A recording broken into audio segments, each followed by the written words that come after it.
this video, we are going to be discussing why eclipse energy matters to you. Of course, not everybody is going to believe in astrology. I get it. I've had my doubts about horoscopes and things like that, but I think there are some aspects of astrology that do deserve a little bit more attention from us. A lot of this information is channeled through meditation, so if it resonates, then great. If not, then that's totally fine too. I get it. My name is Catherine. I'm an energy healer, spiritual coach, and nurse practitioner.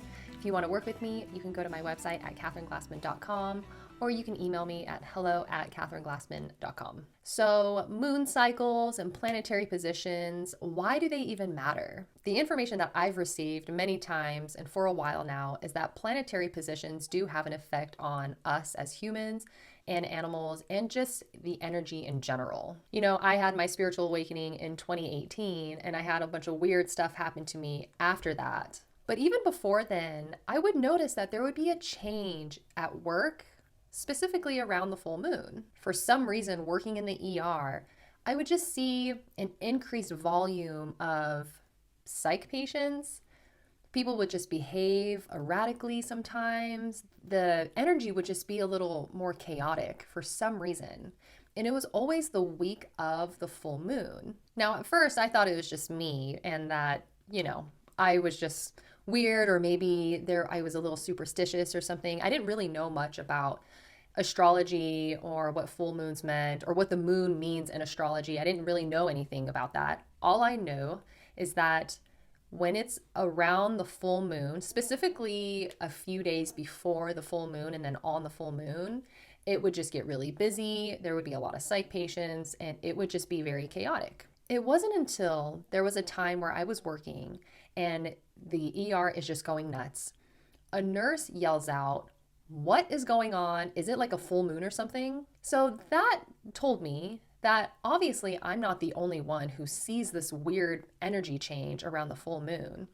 And we looked on the calendar and sure enough, it was just a few days before the full moon. I've learned throughout my nursing career that this really is a thing. I challenge you to go ask anybody that works in the ER or even maybe in the hospital in general, ask EMS or ask a police officer if they find that there's just some strange things or strange behavior from people around the full moon. I would bet money that there probably is. Now, this was something that I noticed before my spiritual awakening, okay? So after my awakening, I started to just learn some more things about myself. This is when I became a little bit more interested in astrology and in my birth chart in particular. Learning my birth chart was actually very beneficial for me. I gained a lot of information and my birth chart does ring true for the most part with my personality. Does it explain my entire personality? Of course not. It's just one piece of a big puzzle. And I will say that, horoscopes, I actually still don't really care for them. I don't think that they're ever beneficial. They're never really specific. They're always vague. There's actually an app called The Pattern, and I believe it's pretty much based on horoscopes. And a lot of my friends love it and they think it's really accurate. I, for one, do not. I don't care for it. It's never done anything for me, so I just deleted it. So that's my own personal opinion. So, I guess that kind of illustrates that, I try not to be on too far of any spectrum, right? I try to look at things fairly objectively, and if I have an experience with something, then I share it. Now, from what I understand, and I could be wrong about this, but most of the calendars are based around astrological events. So the main one would be a solar calendar, right? 1 year marks the time of when the Earth rotates around the sun fully, okay? So there are a bunch of different calendars out there. I think we started off with like the Julian calendar, which then got changed to the Gregorian calendar. But the Gregorian calendar was created by the Roman Catholics, which I find to be a little suspicious. I find the Roman Catholics to be very suspicious in so many ways. And so the Gregorian calendar, I guess, scientists say that it is more accurate because it makes up for the discrepancy between the Earth rotating around the sun fully while also giving equal time for the seasons to complete as well. I don't know. I'm not an astronomer, obviously, but this is why they say that the Gregorian calendar is more accurate. I, however, have different thoughts about why the Roman Catholics do what they do or why they did what they did. I grew up Catholic, so I've gone to Catholic churches. And I truly believe that a lot of the practices that they participate in is more so about controlling the public or controlling their followers. Now, this is just my belief, okay? I don't mean to like offend anyone, and I certainly don't mean to offend my dad. But we do know that the Vatican has an extensive library. And this library is full of books on the occult. These books were also taken from Egypt, to which they burned their entire library, right?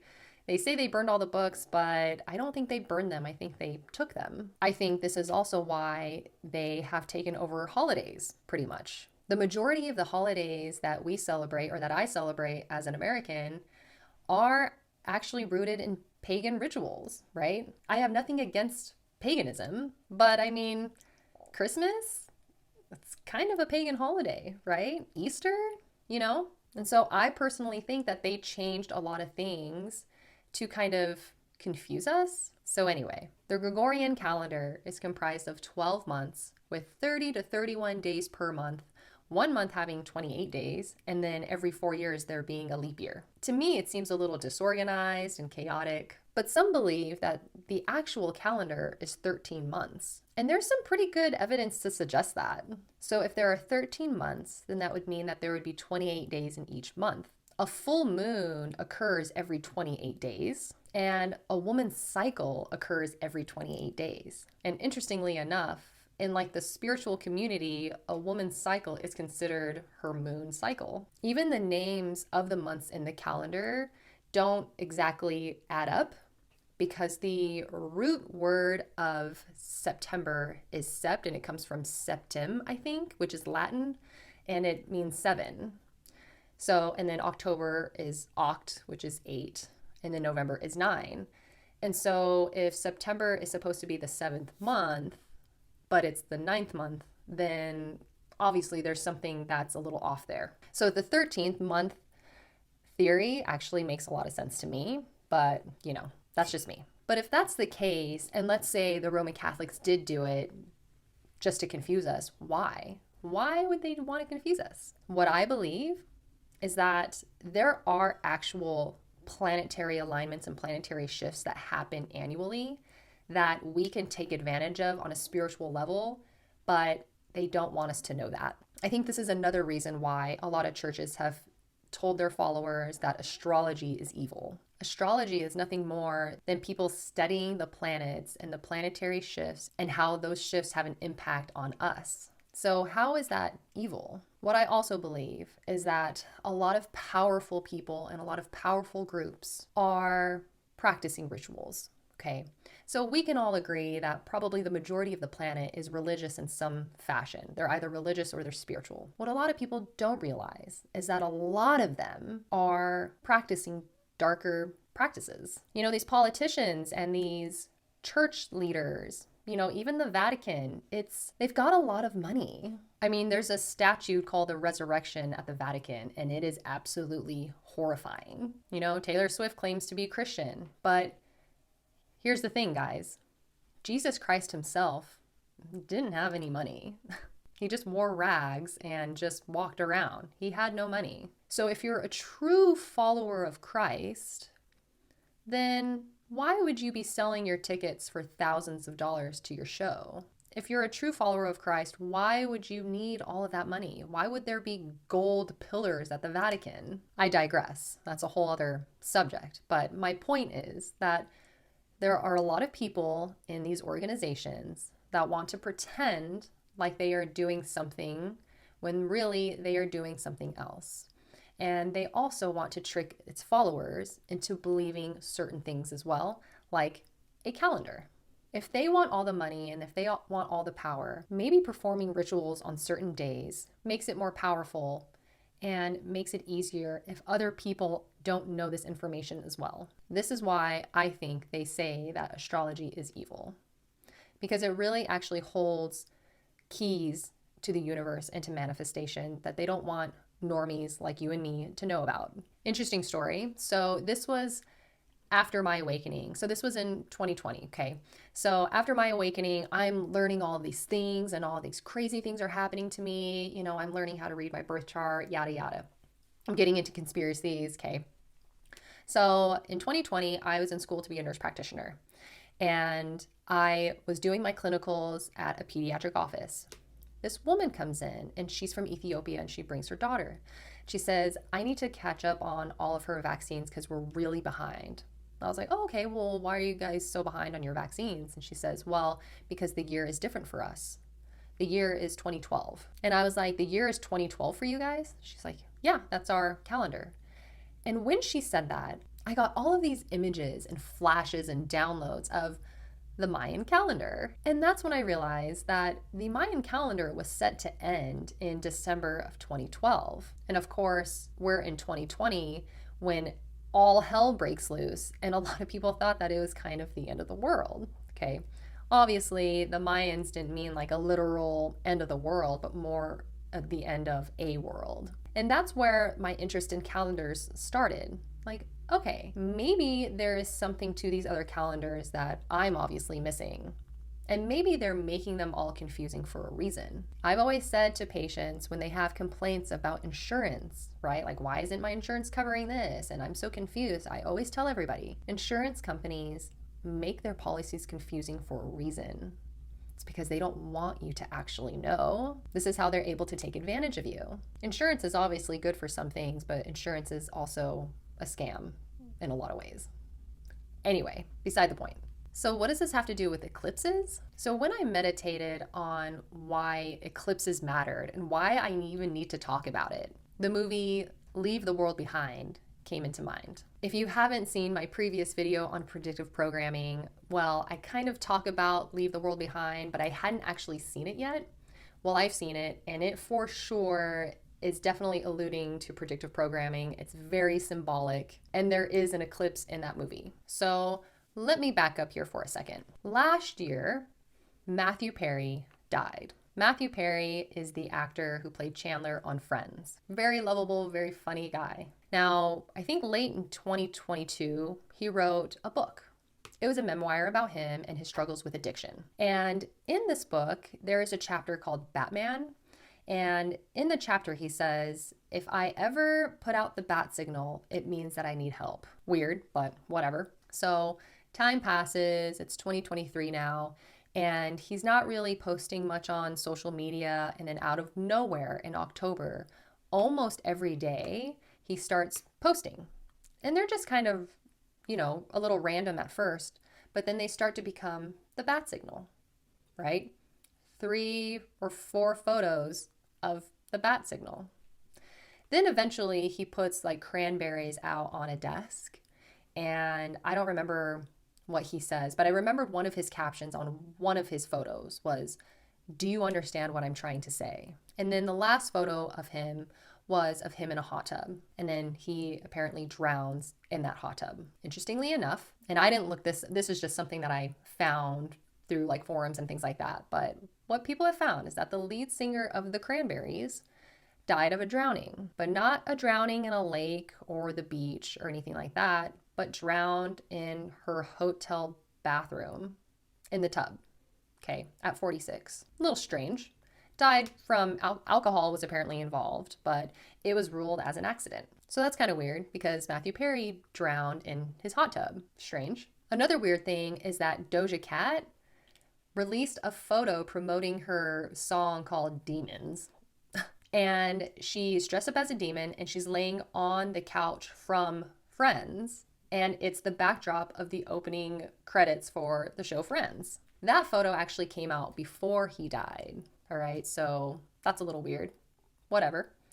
So Matthew Perry dies. Well, he died on an eclipse. It was a lunar eclipse when he died. Then we fast forward to Leave the World Behind.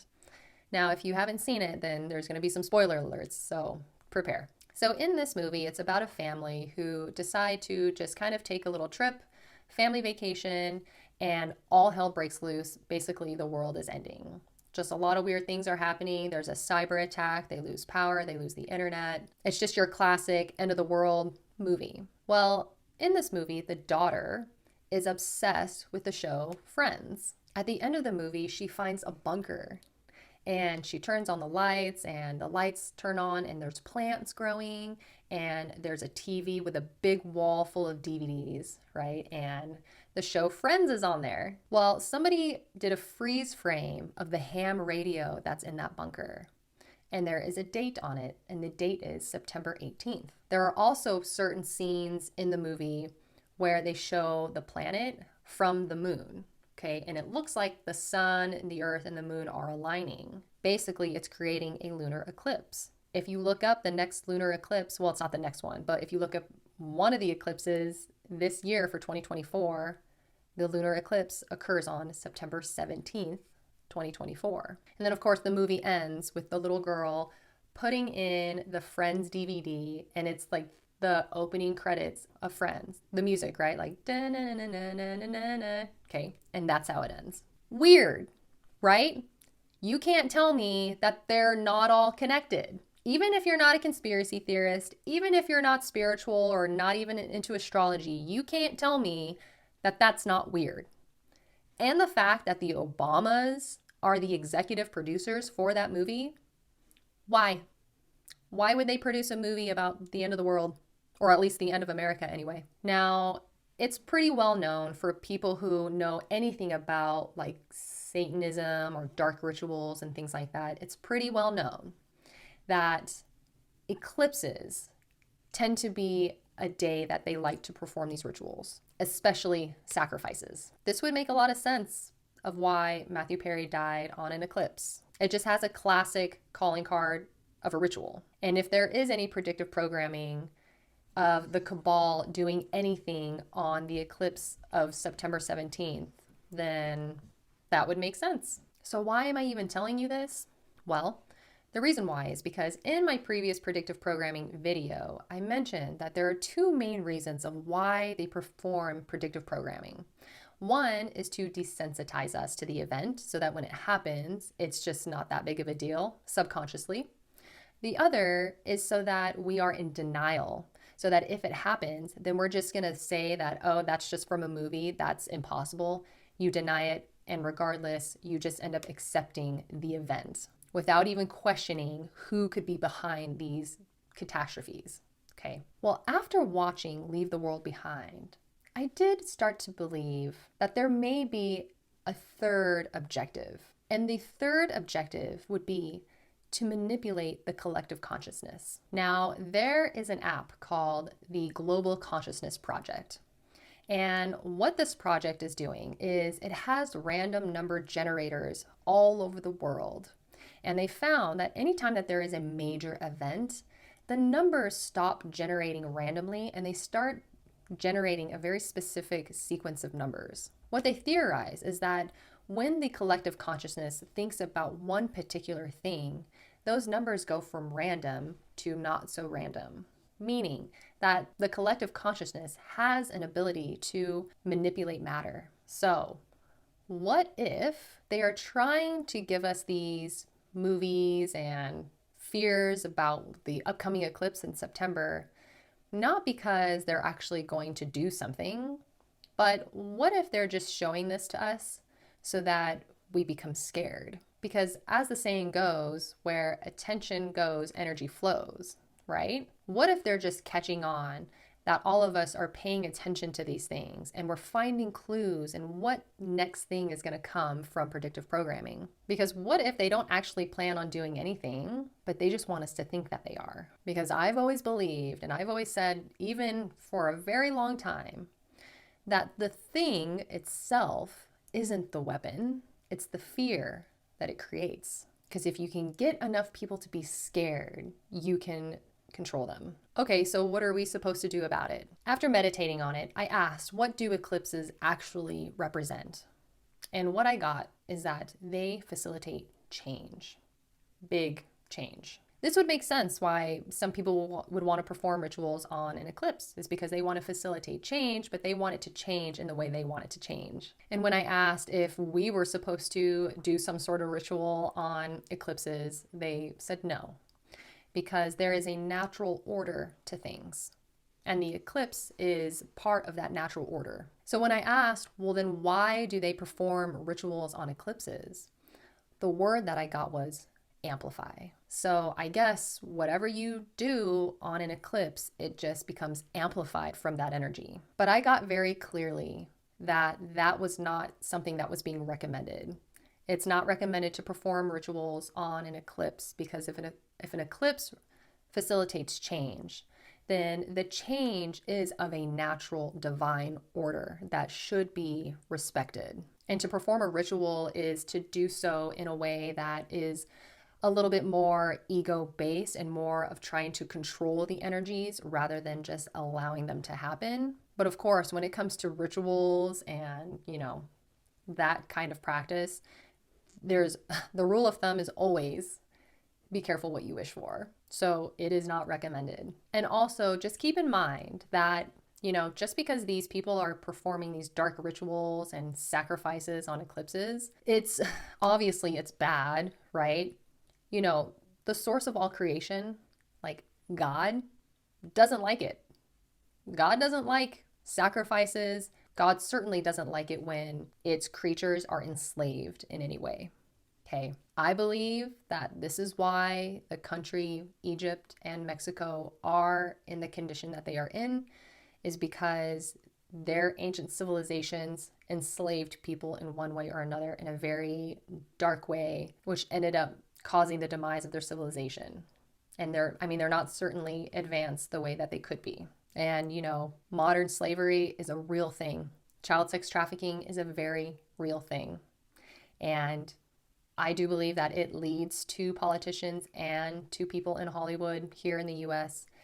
And so if there is going to be a demise of any civilization, it's going to be ours, but it's primarily going to be them. So if you didn't need any more reasons to not perform these dark rituals, then there is another one, I guess. So of course, I wanted to know what I could do or what we could do to at least kind of counteract it or create more balance. And they said basically to pray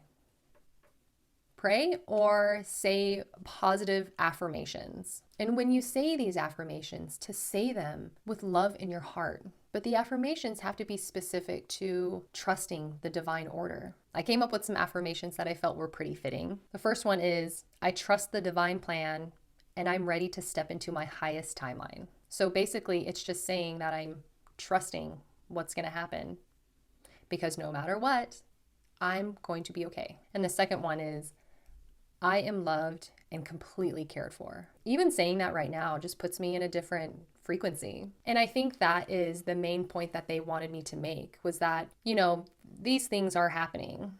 People are performing these rituals and dark things are happening. And the only way to fight it is to elevate our own frequency and to certainly state out of the frequency of fear because that is a lower vibration. Because at the end of the day, we don't have anything to be scared of. This is why all of these things are happening. This is why they're doing predictive programming. This is why they're unleashing viruses to the world. It's because they're losing. People are waking up and they're waking up to the truth. They're waking up to the understanding that we are all connected. We are all connected, which gives you permission to give you all of the self-care that you rightfully deserve. Because by caring for yourself, by making sure that you are okay and that you are safe and you're at peace and that you're happy, you are actually serving the whole. It's not selfish to give yourself self-care. It actually ends up benefiting everyone around you if you take care of yourself. Because if you need to pick up someone, then your arms need to be strong. So even though the eclipse isn't until March and September, apparently I just needed to share that with you guys. So I hope you liked the video. Give it a thumbs up if you did. Consider subscribing and I will see you guys next time.